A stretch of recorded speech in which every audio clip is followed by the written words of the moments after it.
We're going to go through the roles. I being the Toastmaster and basically the MC of the meeting, introducing speakers, the other role members of the meeting. Our general evaluator for tonight will be Susan. And a general evaluator is the person who basically evaluates the entire meeting. And I learned something. Also, ensure that other evaluators know their tasks and responsibilities. I did not know that, so my bad. Also, just to basically take notes on the meeting and critique, just for learning purposes, how the meeting is going. Okay, our grammarian and all counter for tonight will be Cheyenne. Yes, so the grammarian looks for any misused words, and I'll count any words that are filler words such as but, and double words. And also, I'll give you the word of the day, which is reprobate, an unprincipled person, often used humorously or affectionately. The example I saw said in a sentence, the drunken reprobate.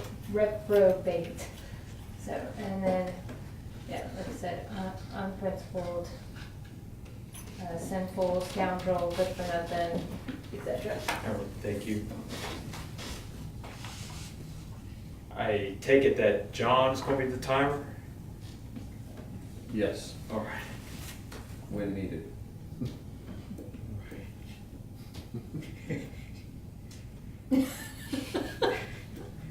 Won't be timing any speeches tonight, apparently.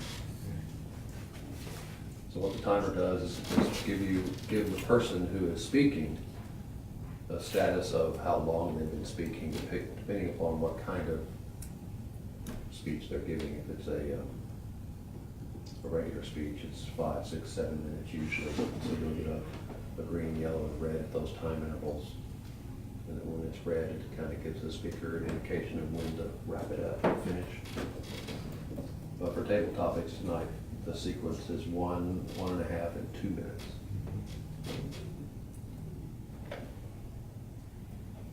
And that is it for our roles.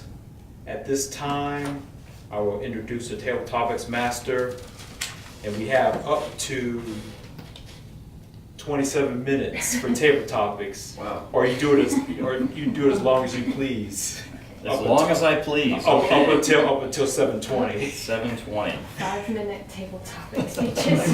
I'll increase the time. So our table topics for tonight, table topics master for tonight will be Justin. Thanks, Maurice. Hello, Toastmasters. I am the table topics master this evening. Okay, so I'm going to do what's become traditional with our club, where we softball it a bit, in that you provide the topic first prior to, and ask someone to take it rather than giving that after someone has volunteered and selected. And I prefer that myself when I'm participating in this. So, first one, what's the most sensible thing you've ever heard someone say?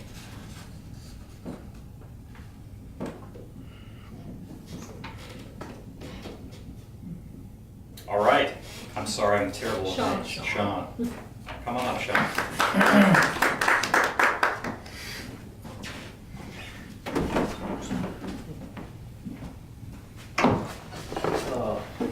Sensible, meaning making sense, common sense. When I was, I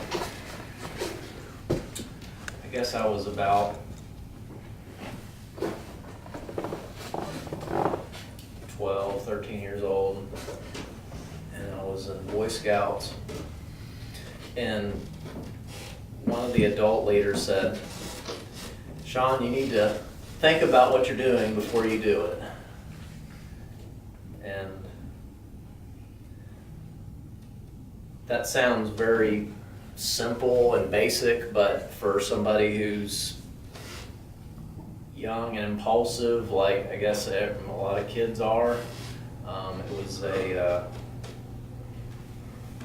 very sensible advice.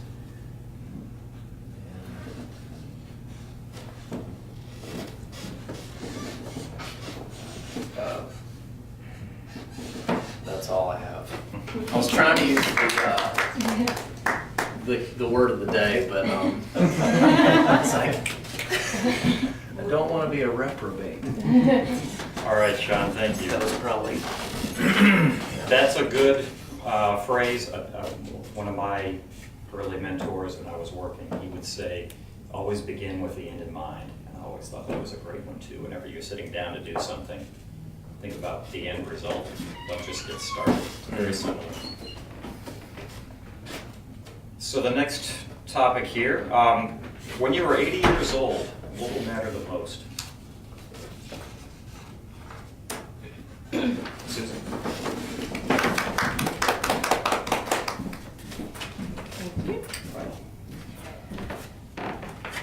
I probably am going to sound like a broken record about this because I think I've actually used this same sort of thing before in a previous table topics.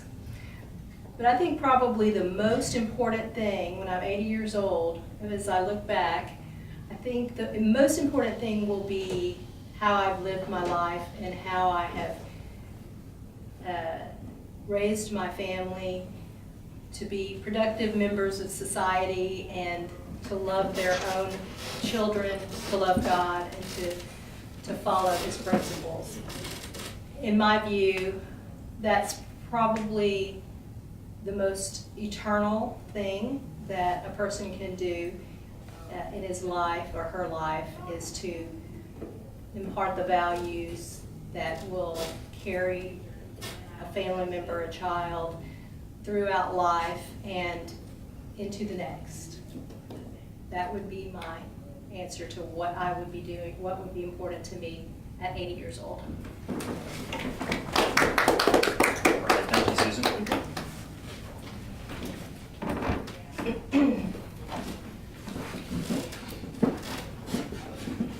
Which activities make you lose track of time? John? Thank you, Mr. Tabletop Toastmaster. Good evening, fellow Toastmasters and honored guests. Remind me of the question again, please. Which activities make you lose track of time? Maybe this is one. Could be. I would say that any activity where I am using my hands, I like to work with my hands. It could be anything from yard work, gardening, to rebuilding engines, working on cars, something that either takes a lot of mind power or mind involvement while you're doing it, or mindless work. Either one I tend to enjoy and takes up a lot of time. Or I lose track of time. With that, I'd have to say that's probably about it. Right. John?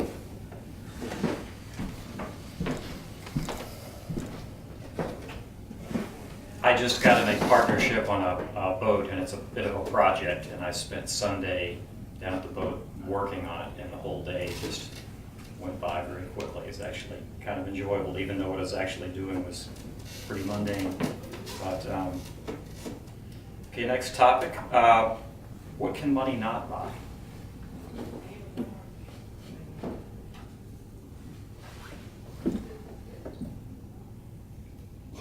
Heather?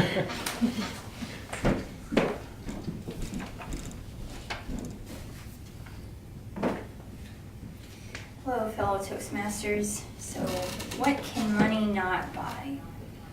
Being kind of a young person, I haven't had to worry about money a lot, so it's not something that I guess I've considered too much. But I have noticed that with jobs that I've had, I've really differentiated between work that I enjoy versus things that I really don't enjoy. And in some cases, I would make a fair bit more than than a job where I would enjoy the work more. But it turned out that the things that I really like to do, I would rather do than the things that I didn't really like to do, even if it was maybe even double the pay.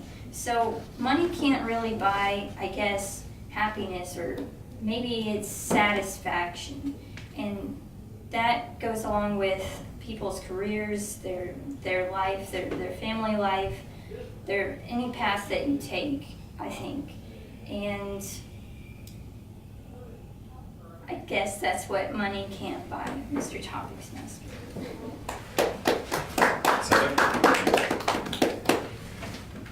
So along that same line, what would you not give up for $1 million in cash?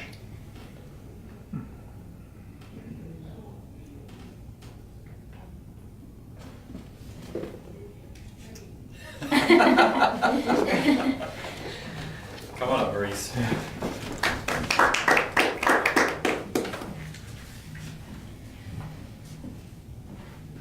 The question that was posed to me, what would I not buy for $1 million in cash? What would you not give up? Oh, not give up. Yes, Okay, yes. not give up for.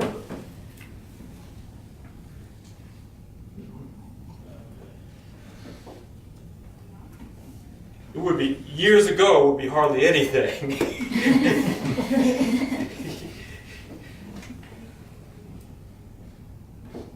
But one example that I can come up with off the top of my head is a lot of things that I've learned in the last few years through Toastmasters. And I don't know if I'm really lying or not, but I do enjoy, I do enjoy getting this experience with Toastmasters. And if I did give it up for $1 million, yes, I'll be rich, but I guess I'll be walking around society. So is that worth $1 million? Is that worth $1 million? I don't know. Do I count those?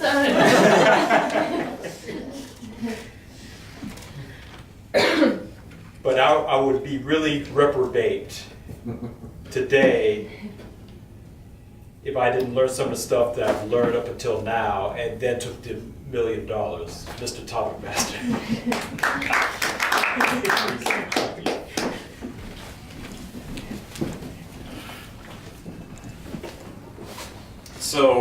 So many of these questions, I don't know if you've ever seen this list, but a lot of them are very existential. And I try and work around those as much, they're still a little existential, but I try to pick the less weird ones.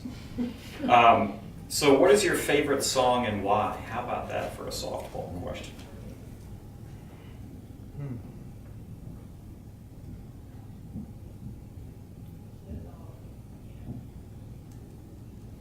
Heather?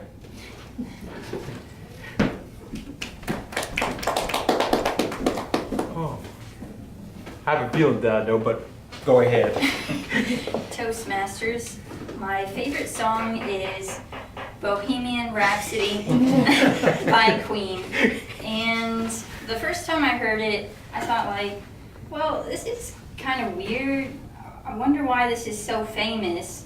But there was this documentary or something that talked about how the song was, when it was first made, the producer or whoever was managing the band thought that it would never get anywhere and that it was a bad idea to have the song. But they played it over and over and over again on the radio, and it became a pretty big hit. And I guess after listening to it so much, it became my favorite song because it just had so much variety and a lot of emotion to it, and it was just something that I felt kind of connected to in a way. And I'm not sure why, but that's kind of why it was my favorite song. And I just love Queen, Mr. Topics Master. Are you going to see the movie? Oh, I already saw it. Oh, you did? Yeah. I didn't realize it was good. already I still out. need to see Okay, yeah, it's on my list. I'm sure I'm gonna wait until it's $1. a streamer, yeah. So if you had to move 3,000 miles away, what one thing would you miss the most? Shine? Oh, that one. Well, Handshake. it's better Sorry. handshake, yes, I bet. Hello, Toastmasters. I've been asked if I moved 3,000 miles away, what would I miss most? And I actually faced this my senior year of college. One of my friends moved before me to Australia, and I had made plans to go and join her after I graduated. She was there a year before us, and then we were going to do New Zealand after. And during this time, I was making my plans, started giving away my things, and making plans to sell my car. I started really thinking, what am I going to miss most? And when you start thinking about that when you're moving, it can make you doubt your decision to move or not. But one thing that I would miss most would be my family, because my family is extremely close. We've been through a lot together. One of my family members just moved here from North Carolina, and she is one of my best friends. She's my cousin, but we've never lived less than 8 hours away our whole life. So if she just moved here and then I was like, I'm leaving, she would probably kill me and y'all would never see me again. But if I moved away, my family would be the thing that I would miss most. Mr. Chief Justice. Thank you. I am a professional, I promise.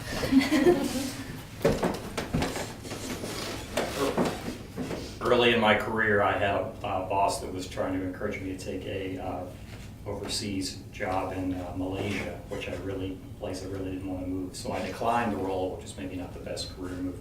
But my boss said at the time, oh, well, it's not a big deal. I took an assignment in Australia for 3 years. And I said, if you have an assignment for me in Australia, just let me know. I'll be happy to take that.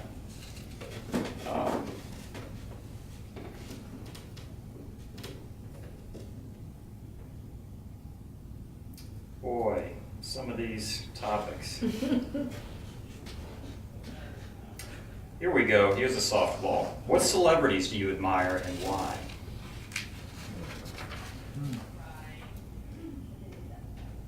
Sean?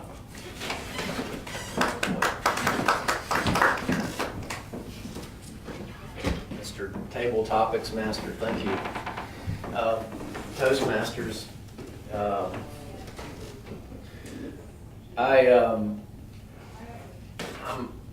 probably mentioned watch football pretty closely, NFL and college, and although he's not popular with a lot of NFL fans, but Tom Brady's kind of, I guess I admire him in a way because he's just amazing how he is so poised and goes down the field and throws passes and laser accuracy, and that's my what was the question? It's Admire. What celebrities do you admire and why? I guess he's a celebrity, so Yeah, absolutely. I just I enjoy watching like somebody who is great at what they like. You know, when you're watching like greatness before your eyes, like history, it's just kind of neat. So that's why Tom Brady's in that category for me. Mr. Tabletop is All right.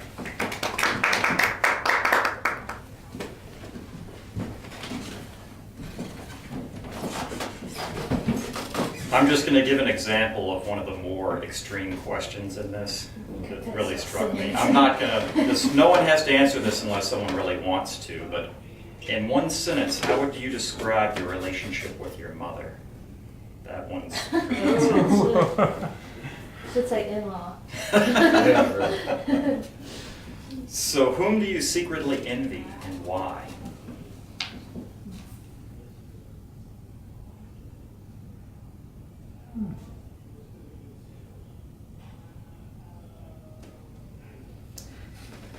Well, it won't be a secret, Tiffany. Susan? Okay, I'll try. Thank you. Fellow Toastmasters, no honored guest. Are you still a guest? Or No, are you a I'm a full-fledged Toastmaster. member? Oh, All yes, I right. apologize for that earlier, 'cause I wasn't sure. Okay. He's on the, Way he's to on the go, roll. Sean. All right, way to go. Fellow Toastmasters, the question was, who do you secretly admire? Was that the question? Yes, who do you secretly envy? Oh, envy. So- Who do I secretly envy? Well, I'm not really an envious person by nature, I would say. But I do read a lot, and I read about a lot of people or hear about a lot of people through the grapevine who just seem to have an enormous amount of energy, and they are always going, and they're always accomplishing things, and they're always learning new things and making quite a difference in the world. And I think, how do they do all that? When do they sleep? How do they do anything else? So that just, got me to thinking, about my own priorities in life, about how much time I waste, my time management skills, and I haven't really come up with the answer to why I'm not as driven or as productive as a lot of these people that I hear about or read about. But I just keep trying, I just keep plugging away, trying to do the best that I can and learn new things. I like to learn new things. So, I don't think about envying anyone, but I just do admire, I guess, more than envy, people who take on a lot of tasks and really go for it and get a lot accomplished in their lives. So I probably need to go and interview a whole bunch of very successful people and find out what their secret is. That would probably be something that would help me with that. So, Mr. Table Topics Master. There's a YouTuber that I follow called Frank's Howarth, and if you're into building stuff, this would be a good guy to follow. But this guy is amazing. He has 300-something videos on his channel. He's a woodworker, and he makes these incredible projects, and he makes these incredible videos about them. And he's remodeling his house, and you look at this guy and you go, how does he do all of this? And he's an architecture by trade. And I looked him up and was reading about him. And he's a stay-at-home dad, and he's a YouTuber full-time. I couldn't understand how he could do this and have a job at the same time. So that made me envy him a little less. It was a little more realistic what he was accomplishing. So what is your favorite place on earth?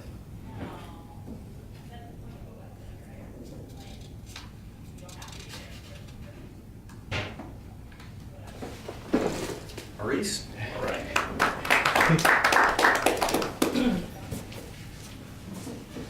Hello, Toastmasters. What is my favorite place on earth? I guess I would have to say the place where I'm at. Of course, there's many places around the world that I would desire to go. But if I go there for a few days, let's say, for example, Tokyo. I'm sure Tokyo is a fascinating city. I don't know anyone there. And it's going to get old doing the sightseeing and going to these different places to eat or going to different museums or all these different sites. Sure, I'll have a good time, but when all that stuff dries up and gets old, all the excitement dries up, I would want to go somewhere else. So I guess my favorite place to be is where I am currently right now, which is Mobile. Until I move somewhere else and get used to that place, Mr. Topics Master.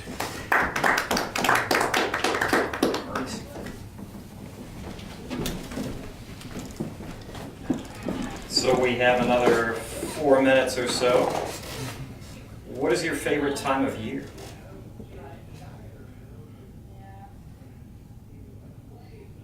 Well, I'll take that one. I haven't officially done one. My favorite time of year, fellow Toastmasters, is springtime. And I think that springtime, all the sports that I really like to do, I really like to spend time in the water, and I'm a sailor and a windsurfer, and I'm in a sailplane club. And all of those activities, spring is the peak time of year to get out, because summertime, you can still do a lot of those things, but it's so hot, they're less enjoyable. But spring, we get long enough days to do all of those, the water is warm enough, the air is warm enough, you get good conditions. So you have those few weekends in spring between the cold weather and the time that real summer happens.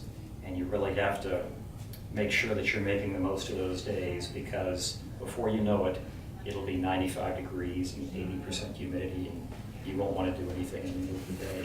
But I really love springtime. We'll do one more. What stresses you out? Cheyenne? Fellow Toastmasters, I've been asked what is one thing that stresses me out. And I have many, but the top of my list is mess and disorganization. I have spent 2018 adjusting to another human being in my house who does not feel the same way. And I guess no one thought to tell me that that would be a stress of getting married. You don't think about that, I suppose. But that has been my number one stress, is having everything being clean and everything has a place, to someone who just throws everything down. And that has been a big stress. And also, but a positive has come from it. I feel like I was too caught up in how clean everything was, to the point of being ugly about it. So I have learned patience and compromise, and how to take a step back, and before I react, maybe help him do it, or help him figure out a system of how he can put his things away neatly. Also, we watched the Marie Kondo show, and it inspired him. So I've just learned how to be patient and how to use my stress productively and not for evil. So, Cheyenne, very good. For evil, huh? Yes. Toastmaster. Thank you. It is now time for the evaluation period. And our general evaluator for tonight will be Susan.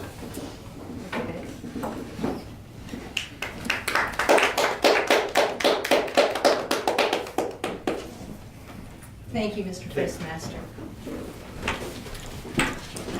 Well, tonight was an interesting night, I think. We had a small group, but, quality over quantity, for sure. I noticed that prior to the meeting, we had not too many sign-ups for the jobs, which are, that's somewhat, I guess, par for the course, maybe. And so it maybe was reflected here a little bit. We had to spend some time getting ready to, putting out whose job was going to be whose tonight. And we had a very nice long table topics session, and I thought that was really productive, and it sort of, I think because of the smaller group maybe, it seemed a little more relaxed, and you all were able to just speak from the heart, and there were some interesting things I think that we found out about organization and getting used to new husbands and all of that. I think that we were having a great meeting tonight in spite of the small turnout, and I think that's probably because it's January and people don't like the cold, and maybe it has something to do with the blood wolf moon or whatever happened last night in the middle of the night. So I believe that that's my evaluation for the meeting. I think that's all I need to Well, do. time. Oh, yeah, sorry. No Yes, I problem. need to call on the different ones, sorry. So we had, all we had was table topics tonight, so Mhm. I can go through the different times for everybody. Sean, your speech on sensible, I think was the note I made, was 1 minute and 10 seconds. Susan, after that, you were 1 minute and 7. I broke the record for shortest at 35 seconds. Thank you very much. Heather, 119. Maurice, 136 for your not give up speech. Heather, your Bohemian Rhapsody was 1 minute 5. Can you do the Fandango? Catamouche, Catamouche. Cheyenne, 116. Sean, 125 for your second one. Susan, 225 on your secret envy thing. Maurice, favorite place, 117. Justin, time of year, 56 seconds. And Cheyenne, stress at 128. That's it, that's everything. And grammarian all counter. Okay, so we only have one word of the day, and that was used by Maurice. For the table topics, Sean, your first one, you had one and two ums. Susan, you had one John, for your first one, you didn't have any. Heather, you had two How could I us. have 35? I wasn't gonna say, but two us and one like. Maurice, word of the day, but no grammarian or all counter errors. Heather, for your second one, you had one like. I had an that I caught myself doing. Sean, for your second one, for Tom Brady, it was 4 ums and 4 us and 1 like. And then Susan, for your second one, you did 2 you knows and 1 And then Maurice, you didn't have any. And then Justin, you had 2 us. I thought it was gonna be worse. Thank you for those reports. I'll turn it back over to the Toastmaster. Yes.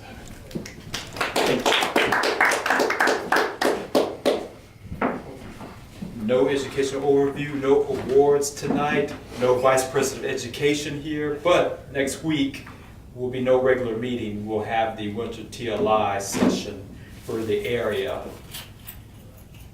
and possibly people from other areas coming.